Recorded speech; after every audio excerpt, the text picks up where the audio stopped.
En 1937, à l'usine d'Issy-les-Moulineaux, le bruit des fraiseuses s'arrêta brusquement. Sur la ligne d'assemblage, de lourdes portes industrielles se fermèrent, isolant à jamais une poignée de blocs moteurs inachevés. Il ne s'agissait pas de n'importe quelle machine. C'étaient d'immenses 12 cylindres, sans soupape, des architectures de précision capables de propulser des limousines françaises dans un silence si absolu qu'on pouvait y entendre le tic-tac d'une montre. Autour de ces carters, des tourneurs et fraiseurs formés aux tolérances strictes de l'aéronautique venaient de perdre leur outil. L'usine passait sous le contrôle du géant Gnome Enron, condamnant brutalement cette lignée mécanique hors norme. Le paradoxe est que ce moteur n'est pas mort d'une faiblesse technique. Il a été tué parce qu'il exigeait le coût, le soin et le métal d'un avion de chasse pour rouler sur la route. Mais la véritable histoire des moteurs voisins n'est pas seulement celle d'une ligne d'assemblage qui s'éteint. C'est l'histoire d'un moment précis où l'ingénierie aéronautique française a refusé tout compromis avec le monde terrestre.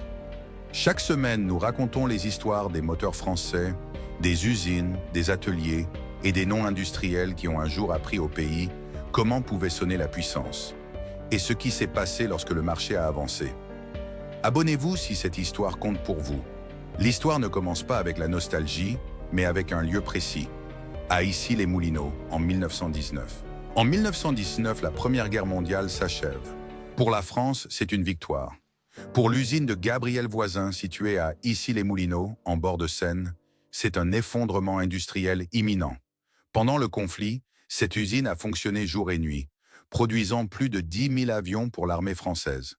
Des milliers d'ouvriers, de tourneurs, de fraiseurs et d'ingénieurs ont appris à usiner le métal avec une précision absolue, une rigueur que le monde terrestre ignorait.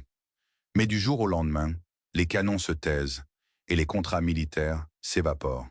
L'aéronautique n'a subitement plus de marché.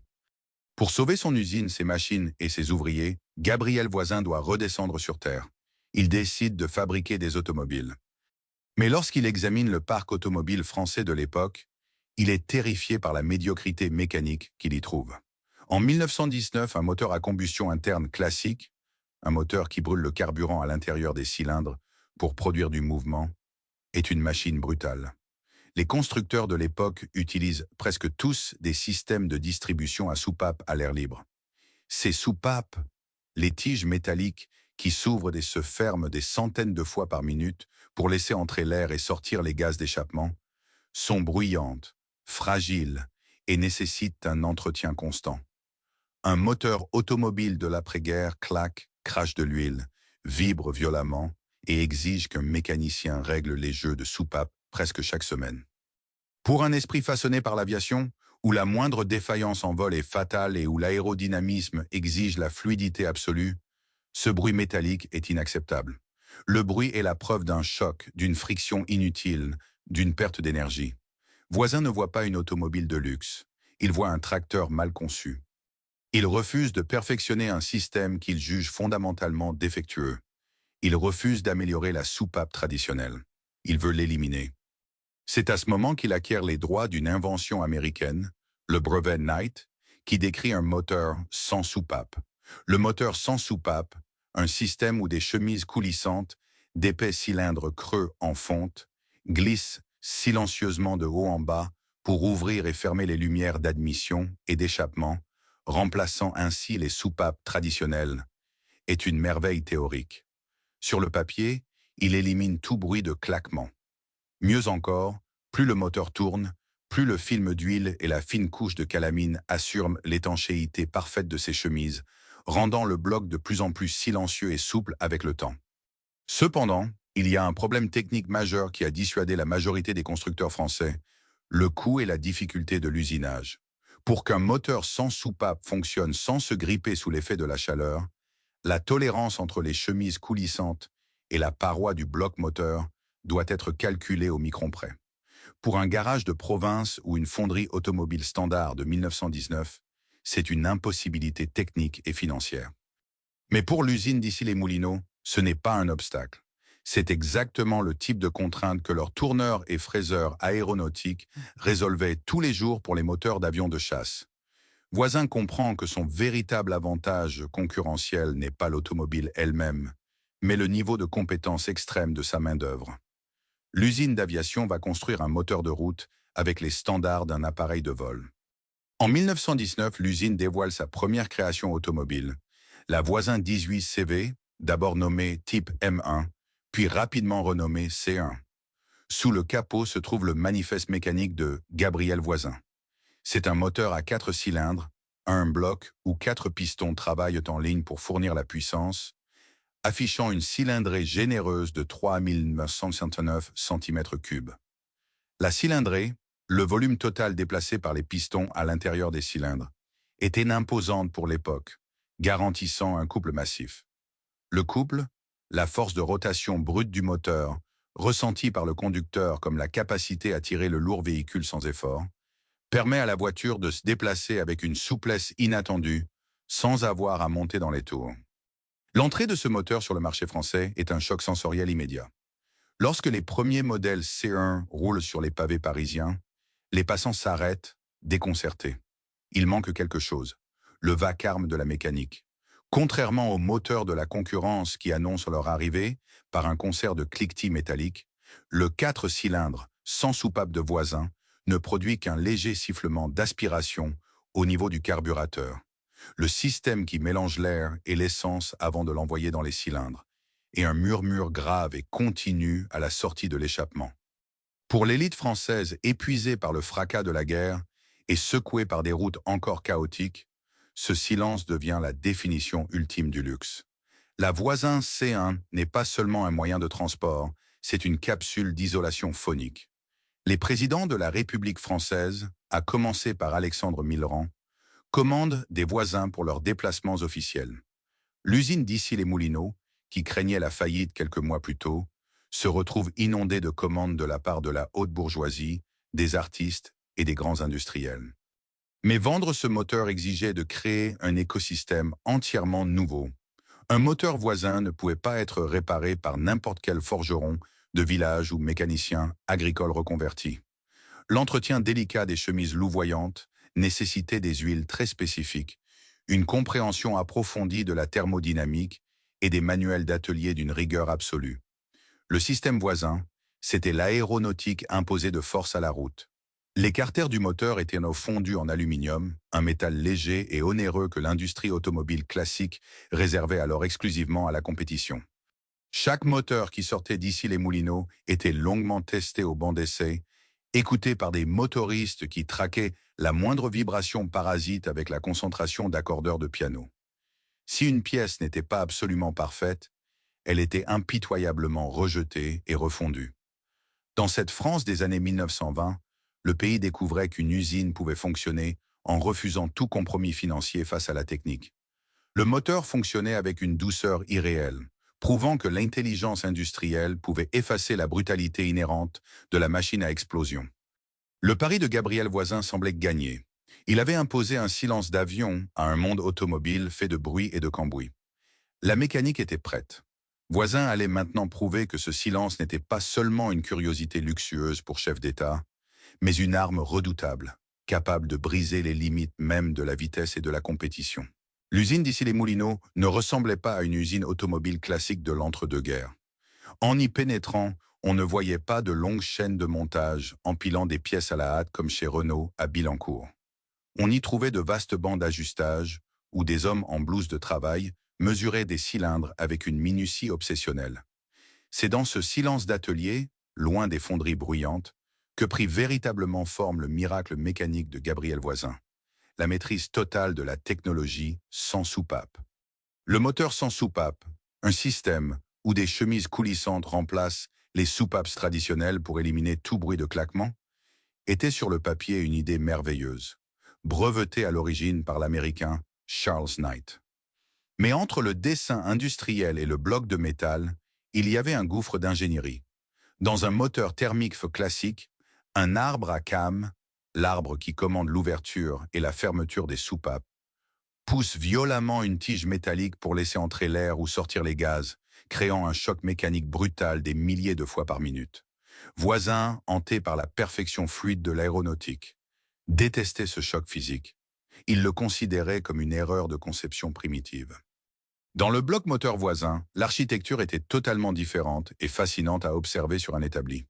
Le piston ne glissait pas directement contre la paroi en fonte du bloc moteur.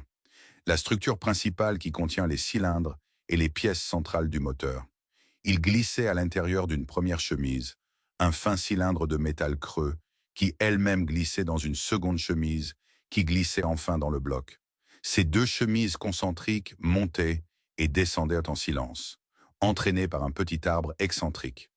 Lorsqu'elles s'alignaient parfaitement pendant une fraction de milliseconde, de larges lumières, des ouvertures découpées précisément dans le métal, se superposaient pour laisser entrer le mélange carburé ou expulser l'échappement.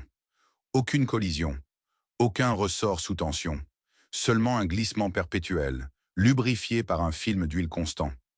Mais pour que ce glissement mécanique fonctionne dans la réalité physique d'une route, l'usinage devait défier la raison. Il fallait maîtriser la thermodynamique. Lorsque le moteur chauffe, le métal se dilate inexorablement. Le piston grossit, la première chemise grossit, la deuxième chemise grossit. Si l'espace usiné entre elles était trop grand, le moteur perdait sa compression, la capacité à confiner les gaz hermétiquement pour créer une explosion puissante, et refusait tout simplement de démarrer ou manquait cruellement de puissance. À l'inverse, si l'espace était usiné trop serré, les métaux se dilataient sous la chaleur, entraient en friction extrême, se soudaient entre eux par la température, et le moteur se détruisait instantanément dans un hurlement de métal déchiré. C'est le redoutable grippage. Pour éviter cela, les tolérances de fabrication devaient être de l'ordre du centième de millimètre.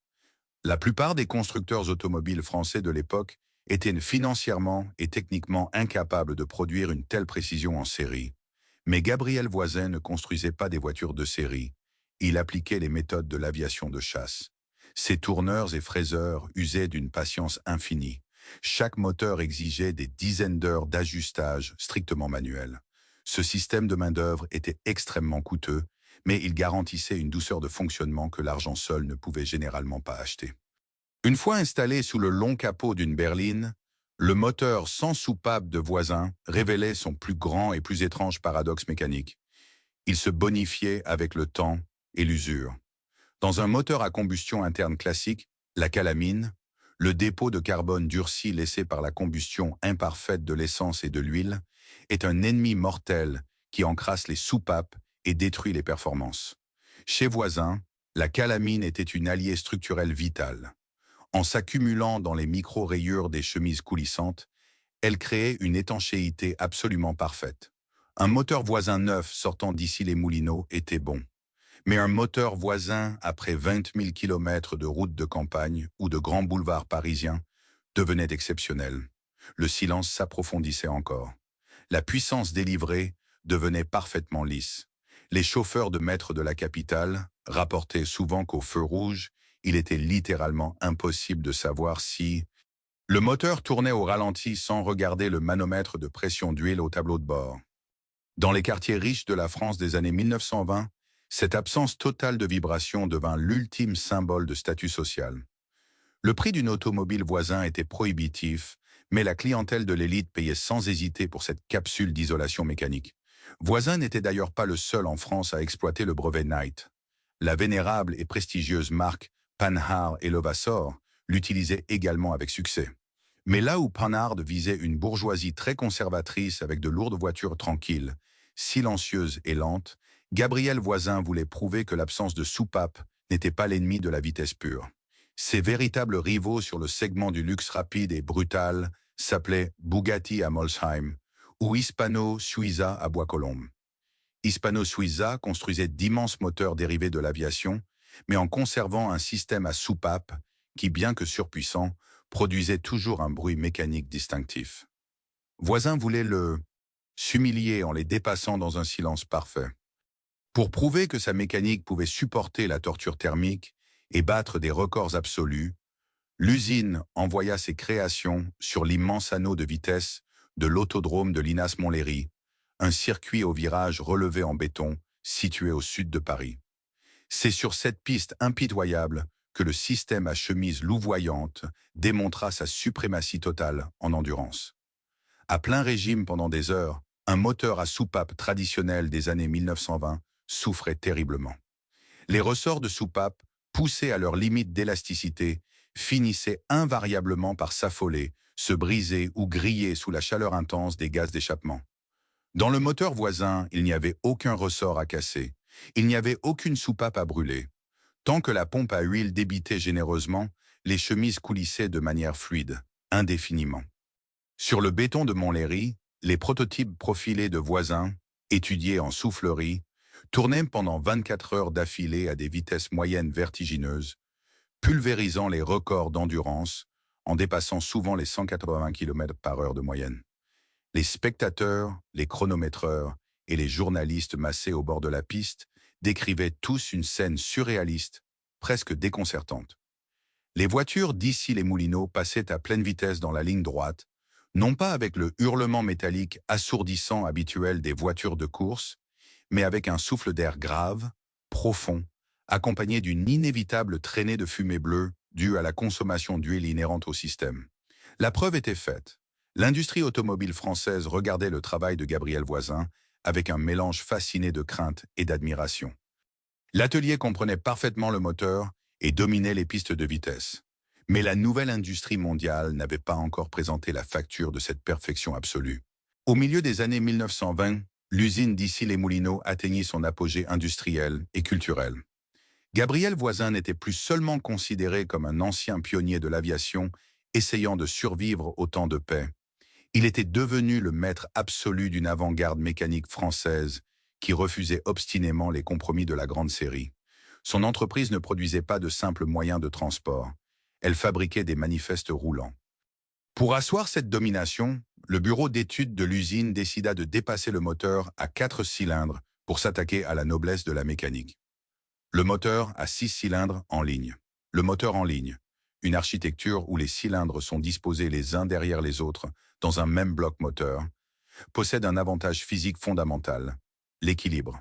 Dans un moteur à 6 cylindres de ce type, les forces générées par le mouvement des pistons s'annulent mutuellement, supprimant presque toutes les vibrations primaires et secondaires. Lorsque l'on combinait cet équilibre naturel parfait avec le système sans soupape de Voisin, le résultat confinait à la sorcellerie mécanique. Sous le capot de modèles emblématiques comme la Voisin C11, introduite en 1926, ou plus tard la célèbre C14, ce bloc de 2,4 litres de cylindrée ne ressemblait à rien d'autre sur le marché français. Là où un moteur de Bugatti ou de Delage affichait fièrement des enchevêtrements complexes de tiges, de culbuteurs et de ressorts à l'air libre, le moteur Voisin présentait des surfaces lisses, géométriques, fermées par de vastes carters fondus dans un aluminium immaculé. Il n'y avait aucune pièce en mouvement visible. Ce refus du désordre visuel, couplé à une absence totale de bruit de distribution, fascinait. L'adoption de cette mécanique par l'élite française fut totale et viscérale. Le moteur Voisin devint le cœur battant du mouvement moderniste. L'architecte visionnaire, Le Corbusier, apôtre du fonctionnalisme radical et de l'épuration des formes, refusa de rouler dans autre chose qu'une Voisin. Pour lui, ce bloc sans soupape était la preuve qu'une machine parfaite n'avait besoin d'aucun ornement. Il garait délibérément ses modèles C7 ou C11 devant les villas qu'il construisait pour les photographier, utilisant la voiture comme la démonstration physique de ses théories architecturales. La meneuse de revue, Joséphine Baker, l'écrivain Paul Morand, ainsi que les présidents de la République française, comme Alexandre Millerand puis Gaston Doumergue, exigeaient tous de voyager avec la douceur des chemises louvoyantes d'Issy-les-Moulineaux. Dans une France où un moteur pouvait décider du caractère d'une berline d'État, de la liberté de l'élite artistique, de l'identité d'un architecte ou de la fierté absolue d'une usine, la puissance n'était pas une abstraction. Elle était métal, carburant, travail manuel, chaleur, bruit maîtrisé, entretien, risque, état, industrie et confiance. Dans les ateliers d'Issy-les-Moulineaux, les milliers de tourneurs, fraiseurs et motoristes travaillaient avec une certitude absolue. Les bancs d'essai résonnaient non pas de hurlements, mais du souffle grave et continu des blocs en plein rodage. Bien que la production annuelle ne dépassât jamais quelques milliers d'unités, un chiffre dérisoire par rapport aux cadences infernales imposées par Louis Renault à Billancourt ou André Citroën à Javel, La valeur perçue de chaque moteur voisin permettait de maintenir un écosystème industriel florissant. Le nom de la marque dominait les grands salons de l'automobile et la presse spécialisée. Les ingénieurs, grisés par la pureté de leur technologie et financés par une clientèle qui ne regardait pas à la dépense, commencèrent à croire que le système Knight n'avait aucune limite physique. Si un 6 cylindres était parfait, la logique aéronautique dictait qu'il fallait désormais construire plus gros, plus complexe et encore plus fluide. Le bureau d'études se tourna vers des architectures extrêmes pour asseoir une suprématie définitive. L'obsession de Gabriel Voisin pour la fluidité mécanique culmina à la fin des années 1920 avec des architectures qui défiaient presque la raison industrielle. Si le 6 cylindres était un modèle d'équilibre, l'étape logique pour un esprit aéronautique était de doubler la mise. Le bureau d'études d'Issy-les-Moulineaux se lança dans la conception de moteurs colossaux, dont le point d'orgue fut le lancement de la Voisin C18 en 1929, propulsé par un extraordinaire moteur V12. Le V12, un moteur à 12 cylindres, disposé en 2 rangées en forme de V, est par nature l'architecture suprême de l'automobile de prestige, car les explosions s'enchaînent avec un chevauchement parfait, lissant la puissance délivrée. Mais un V12 classique de l'époque, avec ses 24 soupapes, ses culbuteurs et ses ressorts, restait une usine à bruit métallique. Appliquer le système Knight sans soupape à un bloc V12 relevait du cauchemar d'usine. Il fallait usiner et ajuster 24 chemises coulissantes concentriques, s'assurant que chacune d'entre elles respecte une tolérance microscopique pour ne pas se gripper sous l'immense chaleur générée par le bloc. Sous la verrière lumineuse du Grand Palais, lors du Salon de l'Automobile de Paris, le châssis Voisin attirait les foules. Le moteur ne ressemblait pas à une machine, mais à un coffre-fort d'aluminium brossé. Les fils de bougies étaient bien cachés dans des tubes profilés, les accessoires étaient entraînés par des engrenages silencieux plutôt que par des chaînes bruyantes. Il n'y avait aucun désordre. Lorsqu'un chauffeur mettait en route ce V12 de 3,9 litres, l'absence de vibration était telle qu'une rumeur persistante dans les cercles parisiens affirmait qu'on pouvait poser une pièce de monnaie sur la tranche au sommet de la culasse, la partie supérieure du moteur qui ferme les cylindres, sans qu'elle ne tombe pendant que le moteur accélérait. Cependant, cette gloire mécanique s'accompagnait d'un rituel sensoriel très spécifique, connu de tous les propriétaires de Voisin. Le silence absolu avait un prix physique, l'huile. Pour que les chemises en fonte puissent glisser indéfiniment sans s'autodétruire, le moteur était conçu pour consommer délibérément une quantité importante de lubrifiant. Dans les cours des hôtels particuliers parisiens ou sur les routes menant aux villas de la Côte d'Azur, une Voisin ne s'annonçait jamais par le son, mais par une légère et élégante traînée de fumée bleue à l'échappement. À l'époque, cette fumée n'était pas perçue comme un défaut, mais comme la signature d'une mécanique de haute précision en parfait état de fonctionnement, une preuve que le précieux film d'huile protégeait les métaux. Pour maintenir ce standard, l'usine d'Issy-les-Moulineaux opérait à un niveau de dépense vertigineux. La fonderie rejetait impitoyablement le moindre carter présentant une microporosité. Le service d'inspection testait chaque bloc sur des bancs hydrauliques pendant des heures. Gabriel Voisin lui-même, vêtu de sa blouse grise, se promenait dans les ateliers, écoutant les moteurs au stéthoscope de mécaniciens pour traquer des fréquences parasites que personne d'autre ne remarquait.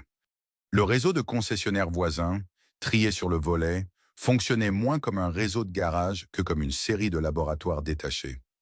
Les mécaniciens qui y travaillaient devaient suivre des formations intensives à l'usine. Régler la distribution par excentrique d'un moteur sans soupape Voisin demandait une main-d'œuvre qualifiée, patiente et coûteuse. La France des années folles, enivrée par la croissance et l'innovation, acceptait volontiers de payer cette facture. Le nom de Voisin était gravé au sommet de la hiérarchie automobile européenne, côtoyant Rolls-Royce pour le silence et Bugatti pour le prestige de l'ingénierie.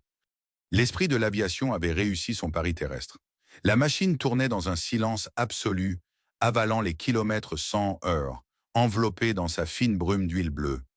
Le prochain adversaire n'allait pas émerger sur les pistes de vitesse ou dans les bureaux d'études concurrents. Il attendait déjà dans les ateliers de réparation de province, les bilans financiers de l'usine et le brutal effondrement de l'économie mondiale. La première fissure dans l'empire mécanique de Gabriel Voisin ne s'est pas produite sur une ligne d'assemblage ou dans un bureau d'études, mais dans la pénombre d'un garage parisien au début des années 1930. Un chef mécanicien, dressant la facture d'entretien mensuelle pour une lourde berline voisin, dut expliquer à son riche client pourquoi le coût d'utilisation de cette machine parfaite devenait soudainement oppressant. Le problème n'était pas une panne. Le problème était le principe même du silence. Pour que le système sans soupape fonctionne, les lourdes chemises en fonte qui glissaient perpétuellement les unes contre les autres exigeaient une lubrification massive et ininterrompue. Un moteur voisin consommait naturellement des litres d'une huile très spécifique et coûteuse. De plus, bien que la calamine, ce dépôt de carbone qui assurait l'étanchéité, fût une alliée, elle finissait inévitablement par encrasser les lumières d'échappement après des dizaines de milliers de kilomètres. Nettoyer ou réajuster un moteur à chemise louvoyante n'était pas une opération qu'un apprenti garagiste pouvait effectuer en une matinée. Si une chemise était rayée par un manque d'huile, il ne suffisait pas de changer une simple soupape à quelques francs. Il fallait extraire le bloc, le renvoyer à un atelier spécialisé et demander à un tourneur qualifié de réusiner des pièces avec une précision aéronautique. Le silence absolu exigeait un entretien d'élite. Pendant les flamboyantes années 1920, la riche clientèle française acceptait cette contrainte avec le sourire, considérant la facture d'huile et les révisions complexes comme le juste prix de l'exclusivité. Mais en 1930, les ondes de choc du krach boursier de 1929 frappèrent l'économie française de plein fouet. Les fortunes s'effondrèrent, les commandes de voitures de grand luxe ralentirent brutalement, et même l'élite commença à regarder à la dépense. L'usine d'Issy-les-Moulineaux se heurta alors frontalement à la plus brutale des forces industrielles, la tyrannie des coûts, de la production et de l'entretien. Le marché automobile changeait de paradigme. Face à la crise, les grands constructeurs comme Renault, Peugeot ou même des marques de luxe comme Bugatti et Delage s'appuyaient sur le moteur à soupape traditionnel. La métallurgie des années 1930 avait fait des progrès fulgurants. Les ressorts de soupape ne cassaient presque plus. Les moteurs classiques étaient devenus beaucoup plus fiables, moins gourmands en huile et surtout infiniment moins chers à fabriquer. Il faisait toujours un peu de bruit mécanique, certes, mais la France en crise était désormais prête à tolérer un léger cliquetis sous le capot si cela permettait de diviser le coût d'entretien par 3. Gabriel Voisin, enfermé dans sa logique de perfection aéronautique, refusa catégoriquement de céder. Pour lui, revenir à un moteur à soupape traditionnel équivalait à une régression intellectuelle, une trahison de l'ingénierie pure. Il pensait pouvoir sauver son entreprise non pas en réduisant les coûts, mais en rendant ses voitures encore plus exceptionnelles pour justifier leur prix. C'est dans ce climat de tension extrême que sortirent des modèles comme la Voisin C23, propulsée par un moteur 6 cylindres de 3 litres, ou plus tard les extraordinaires carrosseries Aérosport. Ces machines, d'une beauté et d'un aérodynamisme saisissant, cachaient sous leur capot la même architecture sans soupape, exigeant toujours des centaines d'heures d'usinage manuel par des ouvriers hautement qualifiés. Mais dans les concessions, les vendeurs voisins voyaient chez les clients hésiter. L'acheteur potentiel admirait le silence du moteur sur le boulevard, puis étudiait la consommation d'huile, le prix d'achat délirant imposé par l'usinage des chemises, et finissait par traverser la rue pour acheter une Hispano Suiza ou une Bugatti, plus brutale mais plus viable économiquement. Les commandes ralentirent. Dans les vastes halls de l'usine d'Issy-les-Moulineaux, le rythme de production chuta dangereusement. Les bancs d'essai, autrefois constamment occupés par le souffle des moteurs en rodage, commencèrent à connaître des heures, puis des journées entières de silence. Ce n'était pas le silence de la perfection mécanique que Voisin chérissait tant, mais le silence mortel de l'inactivité industrielle. Le moteur Voisin fonctionnait toujours à la perfection. La machine ne s'était pas dégradée. C'est l'économie mondiale et la logique de production industrielle autour d'elle qui avaient radicalement changé. Maintenir une usine fonctionnant avec les tolérances, les salaires et la lenteur de l'industrie aéronautique pour vendre une poignée d'automobiles sur un marché en pleine dépression financière était devenu une équation mathématiquement intenable. Les banques commencèrent à resserrer leur étreinte. Voisin dut chercher des capitaux extérieurs pour payer ses ouvriers et acheter l'aluminium de ses fonderies. La mécanique était prête à rouler encore des décennies, mais l'usine venait de perdre sa souveraineté financière. Le logo aux ailes stylisées brillait encore sur les radiateurs, mais dans l'ombre, un géant de l'industrie, attiré non pas par les automobiles mais par l'immense capacité de l'usine, préparait déjà son offensive. La machine tournait. Le véritable prédateur n'attendait plus sur la route. Il attendait dans les conseils d'administration et les restructurations d'État. En 1937, l'étau financier se referma définitivement sur Issy-les-Moulineaux. Les banques françaises refusèrent d'accorder de nouveaux crédits pour soutenir une production automobile devenue économiquement insoutenable. De plus, la force première du marché français, l'État et l'ambition nationale, avaient radicalement changé de priorité. L'Europe s'armait à nouveau. Le gouvernement n'avait plus besoin de limousines profilées pour ses ministres. Il avait un besoin vital de moteurs d'avions militaires pour préparer un conflit qui semblait inévitable. C'est dans cette atmosphère de fièvre martiale qu'un prédateur industriel entra en scène. Paul-Louis Weiler, le puissant dirigeant de Gnome Rhône, un véritable titan de la motorisation aéronautique. Weiler cherchait désespérément de nouvelles capacités de production pour répondre aux commandes massives de l'armée de l'air. Lorsqu'il posa les yeux sur l'usine voisine, il ne vit aucune valeur dans les chefs-d'œuvre automobiles qui y étaient assemblés. Il se moquait éperdument de la technologie des chemises coulissantes, du silence absolu ou des records de Montlhéry. Ce qu'il convoitait avec une froide rationalité, c'était l'infrastructure elle-même. Il voulait les hectares d'ateliers, les bancs d'ajustage, les machines-outils de précision et surtout les milliers de tourneurs, de mécaniciens et d'ingénieurs déjà parfaitement formés aux tolérances extrêmes de l'aviation. Gnome Rhône lança une offensive implacable et absorba l'entreprise. Gabriel Voisin, l'esprit rebelle qui avait réimaginé le moteur français, fut brutalement écarté et expulsé de sa propre usine. Pour les hommes sur les chaînes de montage, le choc fut d'une violence inouïe. Du jour au lendemain, l'ordre fut donné de cesser toute fabrication de moteurs automobiles. Dans les ateliers, des dizaines de blocs inachevés, de majestueux 6 cylindres en ligne et de complexes V12, représentant des milliers d'heures de travail manuel, furent poussés dans des recoins sombres, abandonnés à la poussière, avant d'être envoyés à la ferraille.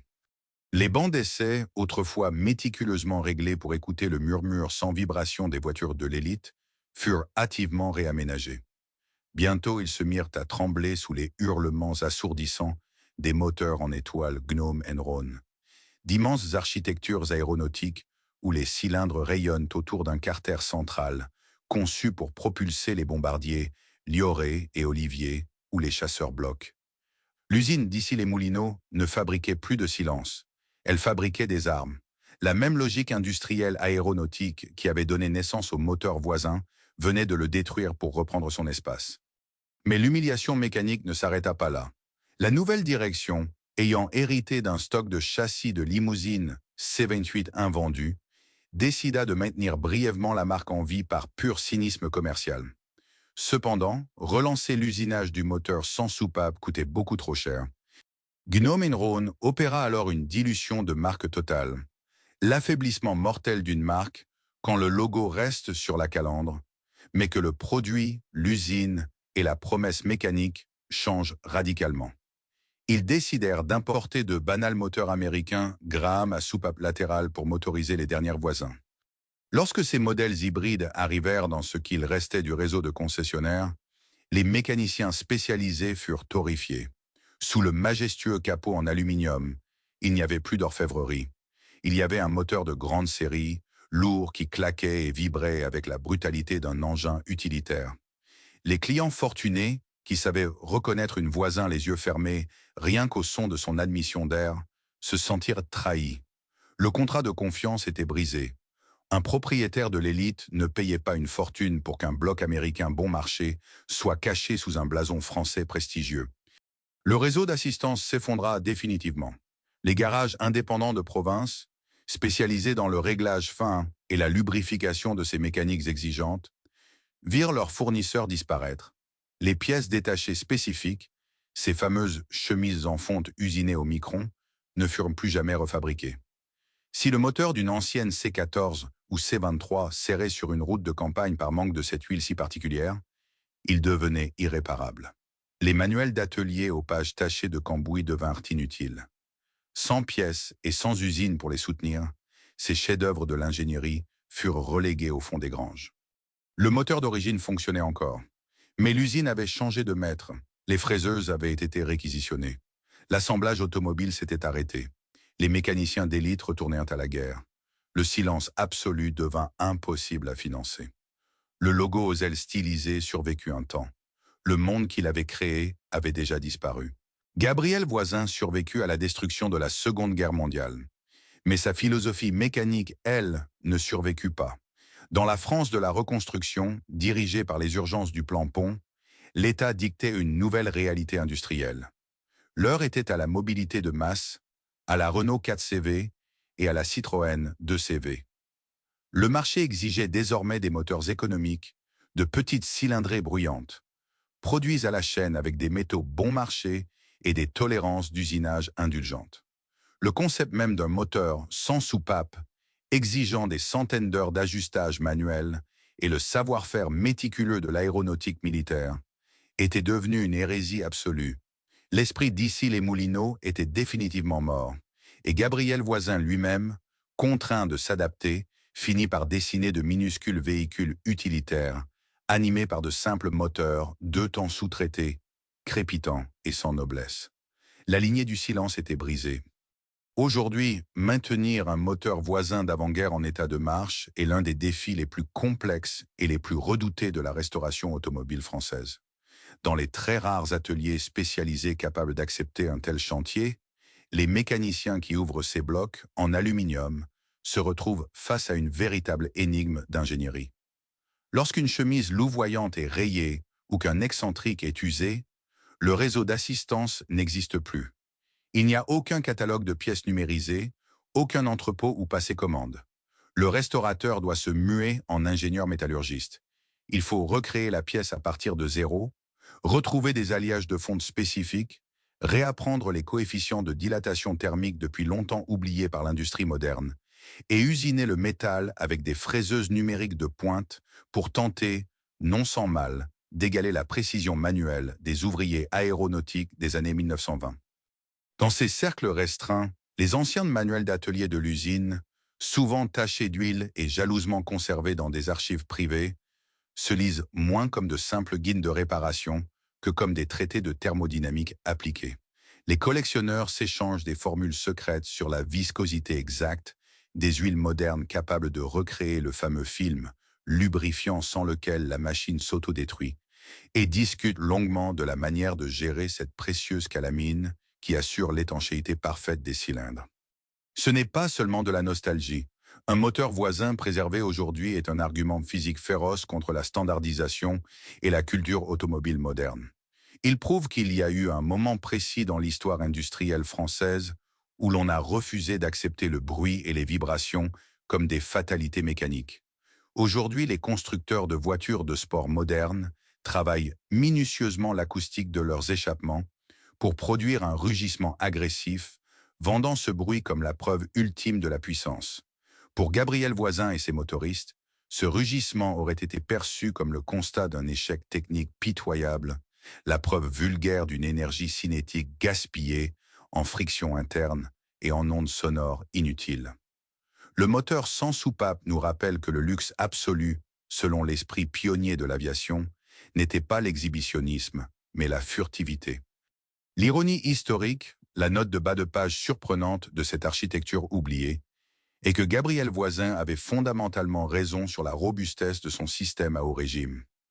Pendant la Seconde Guerre mondiale, alors que ces moteurs automobiles avaient été tués par la crise économique française, la technologie à chemise coulissante a connu son apothéose absolue dans le ciel.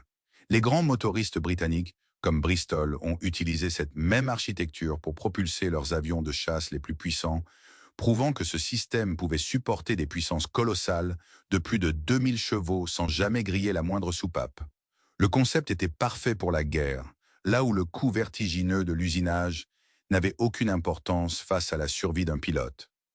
Voisin avait simplement eu le génie, ou le tort, d'appliquer cette perfection militaire à un objet civil soumis aux lois cruelles et mesquines du marché.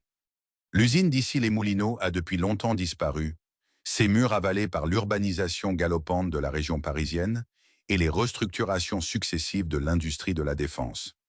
Les milliers de tourneurs, de fraiseurs et d'ajusteurs qui savaient télécouter la friction du métal au stéthoscope ont emporté leur savoir avec eux. La dilution de la marque est totale. Le nom Voisin n'apparaît plus sur aucune calandre. Aucune plateforme partagée européenne n'a hérité de son ADN. Le véritable héritage de ce moteur n'est pas d'avoir fondé un empire financier pérenne.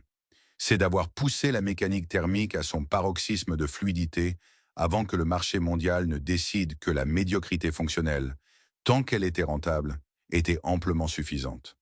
Voisin a forcé l'automobile terrestre, l'espace d'une décennie, à viser l'idéal absolu du ciel. Dans les allées silencieuses de la cité de l'automobile à Mulhouse, loin de l'agitation et du fracas des autoroutes modernes, cette ambition trouve sa conclusion physique. Quelque part sous la lumière tamisée et bleutée du musée, le long capot d'une monumentale berline Voisin est soulevé.